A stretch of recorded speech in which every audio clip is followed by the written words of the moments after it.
Good morning to all of you. Now we will discuss about next chapter, 10th class NCERT biological portion से।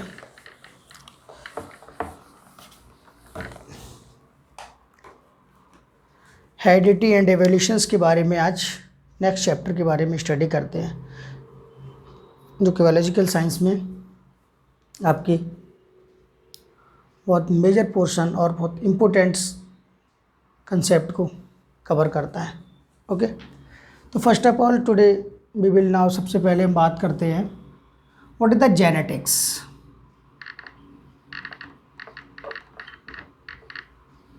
What is the genetics? Genetics जो term है बेटा, इस terms का actual means जो है वो आपकी बायोलॉजिकल साइंस की किसी एक ब्रांच से लिया गया है। किसी एक ब्रांच को मान के चलते हैं। जैसे कि मैं कहूँ द ब्रांच ऑफ साइंस, बोल सकते हैं the branch of science in which deals with the study of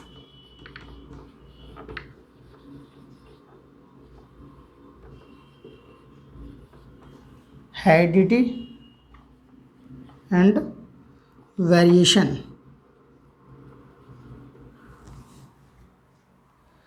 क्या बताया हमने इसमें कि बायोलॉजिकल साइंस की वो ब्रांच है जिस ब्रांच के अंदर हम किसी पर्टिकुलर स्पीसीज़ के अंदर, किसी पर्टिकुलर ऑर्गेनिम्स के अंदर क्या देखते हैं, किस तरीके से हेरिडिटी और किस तरीके से वेरिएशंस परफॉर्म होते हैं। ओके, फर्स्ट ऑफ ऑल यहाँ पर जानेंगे कि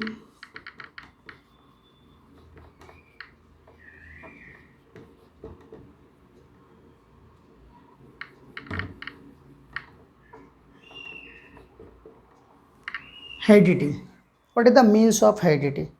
हेरिडिटी बोलें या फिर बोलें इनहेरिटेंस। इनहेरिटेंस मीन्स बेटा यहाँ पर दोनों का एक ही होगा। ओके, तो क्या है हेरिडिटी, देखते हैं हेरिडिटी को। हेरिडिटी वो एक प्रोसेस है जिस प्रोसेस के थ्रू क्या होता है कि द ट्रांसमिशन ऑफ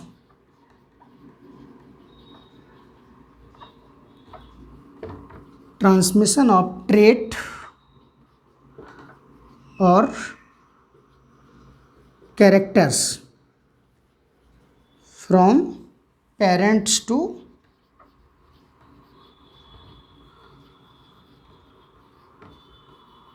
ऑफस्प्रिंग्स और प्रोजेनी। मतलब क्या बताया, ये एक वो प्रोसेस है इस प्रोसेस के थ्रू क्या किया जाता है कि जो पेरेंट्स होते हैं उन पेरेंट्स से उनके प्रोजेनी के अंदर या ऑफस्प्रिंग्स के अंदर किस तरीके से कोई भी ट्रेट्स या कोई कैरेक्टर्स किस तरीके से ट्रांसफ़र होता है, इसी प्रोसेस को मैं यहाँ पर हेरिडिटी के नाम से जानते हैं। और जो हेरिडिटी है इसकी के साथ साथ जो सेकंड टर्म जुड़ा हुआ है वेरिएशंस है, अगर इससे थोड़ा और स्टडी करें तो बताते हैं कि वेरिएशंस जो टर्म है वो भी लगभग इसी टर्म से जुड़ा हुआ है, कोरिलेटेड है। कैसे समझते हैं वेरिएशंस के बारे में।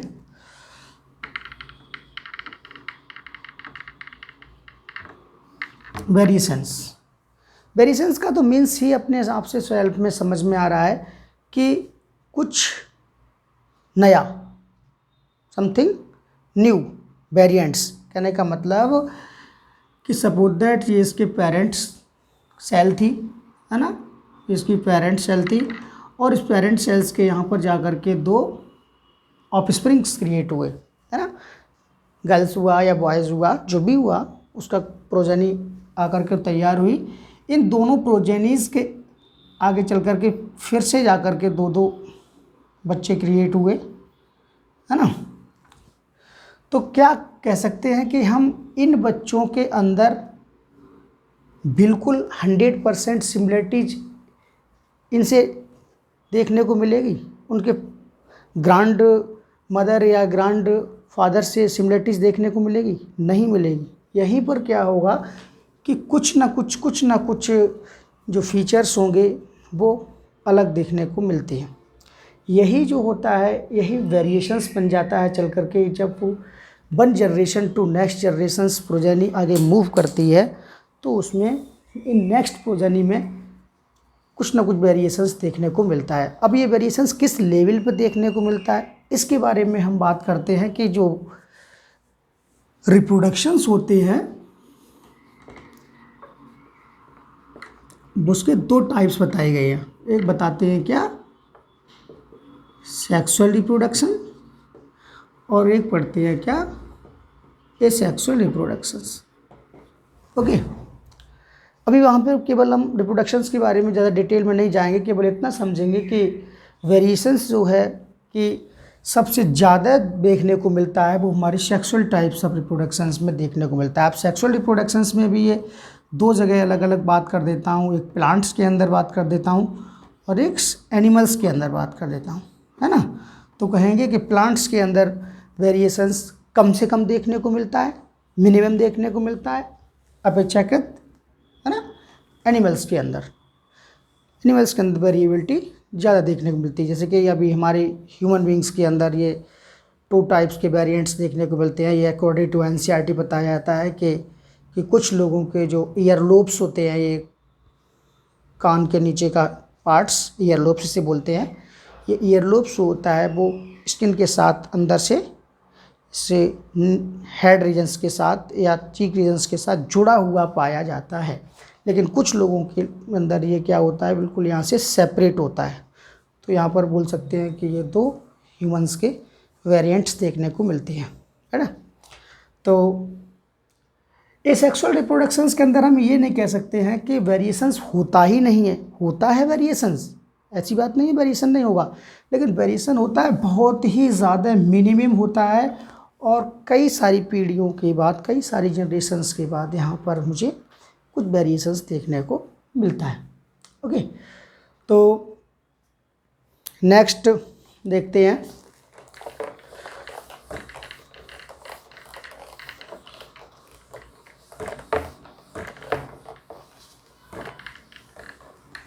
फर्स्ट ऑफ ऑल हम ये जानना चाहेंगे कि जो ट्रांसमिशंस ऑफ कैरेक्टरिस्टिक्स है या कैरेक्टर है वो किस तरीके से ट्रांसफ़र करता है, ट्रांसफ़र करने का उसका क्या वे है।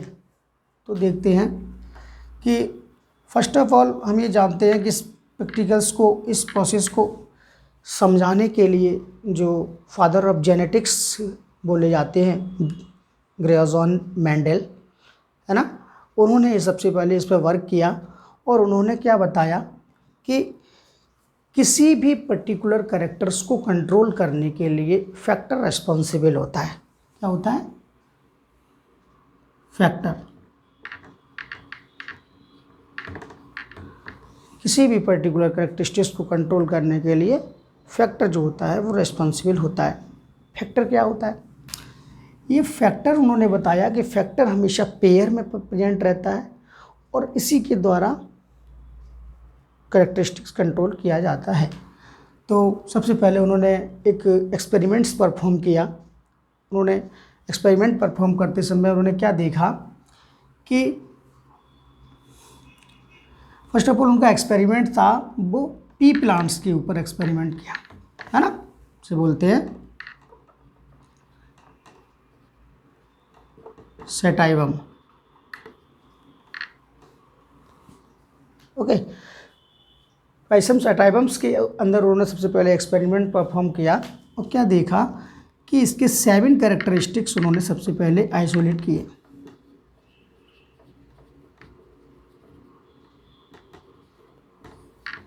कौन कौन से 7 कैरेक्टरिस्टिक्स लिए, जिसमें बताते हैं कि जो कैरेक्टरिस्टिक्स अपना एक्सप्रेशन शो कर रहा था उसे उन्होंने बोल दिया कि डोमिनेंट कैरेक्टर। जो कैरेक्टरिस्टिक्स अपना एक्सप्रेशन हाइड कर रहा था, छिप रहा था, उसे बोल दिया उन्होंने रेसेसिव। यहाँ पर 2 टर्मों से डिनोट करते हैं, कैपिटल टी और स्मॉल टी, जिसमें कि कैपिटल टी जो होता है वो बोला जाता है क्या, डोमिनेंट्स, और स्मॉल टी बोला जाता है उसे बोलते हैं क्या, रेसेसिव कैरेक्टर्स। ठीक है, तो 7 कैरेक्टर्स कौन कौन से लिए, पहले हम उसके बारे में थोड़ा बात कर लेते हैं, तब आपसे आगे पढ़ते हैं। यहाँ बोल सकते हैं कि हम लिए उन्होंने कैरेक्टर और ट्रेट में कंफ्यूज नहीं होना है। ओके, कैरेक्टर और traits both are same things. सबसे पहले यहाँ पर लिया उन्होंने डोमिनेंट कैरेक्टर और यहाँ पर लिया उन्होंने रेसेसिव कैरेक्टर। नंबर 1 कैरेक्टर सबसे पहले क्या लेते हैं कि प्लांट हाइट। प्लांट्स की हाइट के बारे में बात करें तो प्लांट की 2 हाइटें देखने को मिलेंगी मुझे, या तो प्लांट्स टॉल मिलेगा या प्लांट डॉर्फ मिलेगा।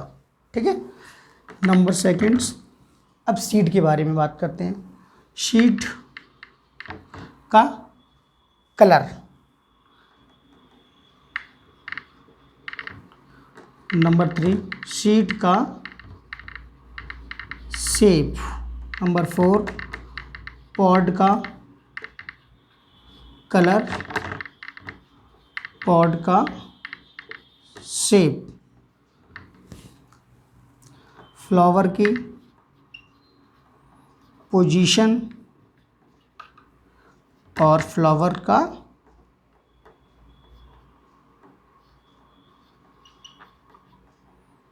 कलर।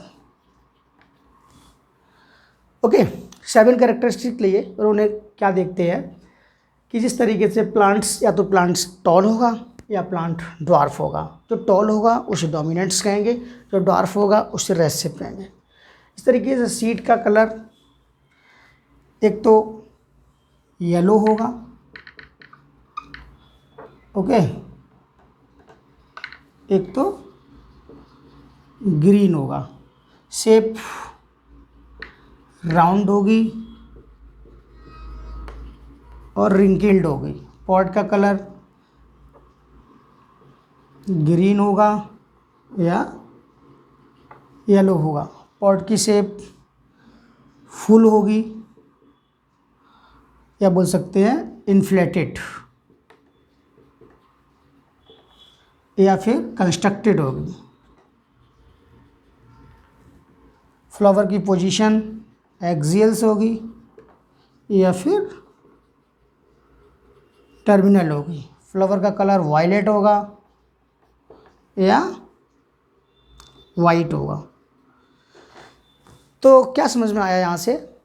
उन्होंने 7 कैरेक्टरिस्टिक्स को कई सालों तक, है ना, कई सालों तक उन्होंने इस पर एक्सपेरिमेंट्स किया और उन्हें बार बार अपने गार्डन्स के अंदर ग्रो कराते रहे। तो उन्होंने क्या देखते हैं कि इस तरीके के प्लांट्स जो नज़र आ रहे थे, उन्हें अगर जिन प्लांटों के अंदर उन्हें इस तरीके के फीचर्स देखने को मिल रहे थे, उन्हें बोलते थे it is the dominant characteristics. And अगर इस तरीके के कैरेक्टरिस्टिक्स देखने को मिल रहे थे उस पी प्लांट्स के अंदर, तो उन्हें बोल देते थे it is the recessive characteristics. Okay, then first of all उन्होंने क्रॉस कराया और क्रॉस कराने के बाद क्या देखते हैं, इनको उन्होंने कैपिटल टी से डिनोट्स किया और इनको इन्होंने से स्मॉल टी से डिनोट किया।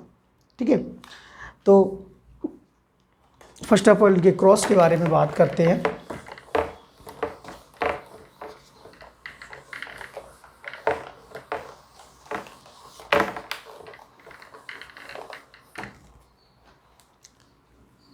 दो तरीके का क्रॉस कराया, जैसे कि नंबर 1 बोलते हैं monohybrid cross,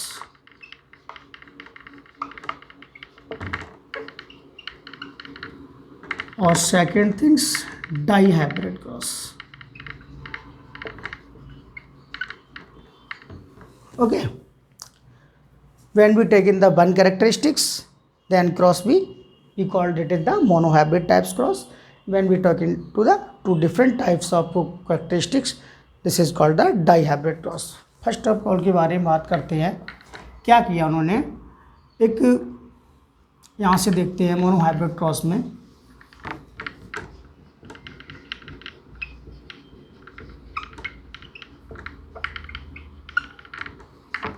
first of all mono hybrid cross देखते हैं। कि दो प्योर ब्रीड लिए जिनकी हाइट जो थी क्या थी, टॉल थी, ओके, और प्योर ब्रीड लिया जिसकी हाइट जो थी बिल्कुल क्या थी, डॉर्फ थी, प्योर ड्वार्फ, प्योर छोटे लिए और प्योर बड़े लिए, ओके। उनके साथ क्या कराते हैं, क्रॉस कराया उन्होंने। क्रॉस तो आप जानते ही हैं, ब्रीडिंग बोल सकते हैं, रिप्रोडक्शंस बोल सकते हैं। क्रॉस कराया, तो क्रॉस कराने के बाद उन्हें क्या देखने को मिलता है कि ये जो कैपिटल टी था, ये कैपिटल स्मॉल टी के साथ एक कॉम्बिनेशन बना। सेकेंड टी था, इसके साथ क्रॉस किया स्मॉल टी, इस वाले टी के साथ इस वाले टी ने क्रॉस किया, और इस वाले टी के साथ इस वाले टी ने क्रॉस किया, ओके। तो क्या देखने को मिलता है यहाँ पर, बोल सकते हैं कि ये जो थे वो पेरेंट्स थे, ठीक है। पेरेंट्स को आपस में क्रॉस कराया, और जिसमें कि एक जो था प्योर टॉल था और एक जो था बिल्कुल ही प्योर ड्वार्फ था। क्रॉस कराने के बाद देखते हैं, इसे उन्होंने बता दिया F1 जनरेशन। फर्स्ट जनरेशन में उन्होंने क्या देखा कि उन्हें 100% जो थे टॉल प्लांट्स देखने को मिले। ये भी टॉल था, ये भी टॉल था, ये भी टॉल था। एक चीज़ को आप अभी यहाँ पर डिस्कस किए दे रहा हूँ, कंफ्यूज नहीं होना है। जब भी कभी इस तरीके से रिप्रेजेंटेशन दिखाओगे, ये तो प्योर टॉल्स की कंडीशंस है, ठीक है, तो यहाँ पर भी टॉल्स के लिए रिप्रेजेंट्स करेंगे, और जब ये सिचुएशंस दिखाओगे तब भी इसे आप टॉल के लिए रिप्रेजेंट्स करोगे, क्योंकि इसमें क्या होता है, ये जो अपर केस लेटर्स जो है ना, ये क्या करता है, इस पर रेसेसिव्स के ऊपर डोमिनेंट्स रहता है, ओके, इसलिए इसके कैरेक्टरिस्टिक्स को हाइड कर देता है। तो आपको इन दोनों सिचुएशंस में टॉल्स ही दिखाना है, but it is the pure tall, but it is the hybrid tall, okay. लेकिन फर्स्ट पिक्चर्स में उन्होंने सारे प्लांट जो थे टॉल नज़र आए। इन्होंने बाद में क्या किया, यही F1 जनरेशन्स के दोनों फीचर्स को आपस में क्रॉस करा दिया, सेल्फिंग करा दी, इनकी कहने का मतलब शेल्फिंग करा दी। तो सेल्फिंग कराने के बाद उन्होंने क्या देखा, सेकंड जनरेशन्स में क्या देखते हैं कि ये टी जो था इस टी के साथ रिएक्ट किया, ये कैपिटल टी बना दिया, और ये जो टी था इसके साथ रिएक्ट किया, स्मॉल टी बना दिया, और ये जो था इसके साथ रिएक्ट किया तो कैपिटल टी स्मॉल टी बना दिया, और इसने जो था कैपिटल स्मॉल टी और स्मॉल टी बना दिया, ओके। यहाँ पर हमें क्या देखने को मिला, इसे हम बोल सकते हैं कि F2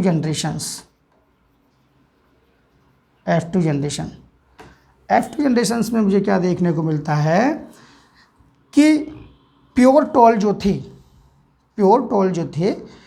वो 1 थे, ये ना हाइब्रिड टॉल जो थे 2 थे, तो 2, और प्योर ड्वार्फ जो थे वो 1 थे।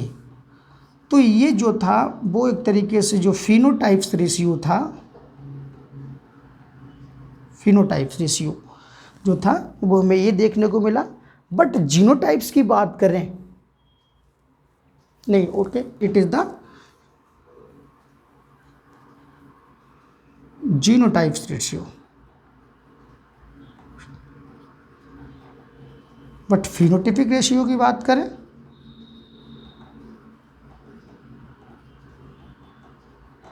तो क्या देखने को मिलता है, 3 हमें कॉम्बिनेशंस टॉल्स के देखने को मिलते हैं, एक जो है हमें डॉर्फ देखने को मिलता है।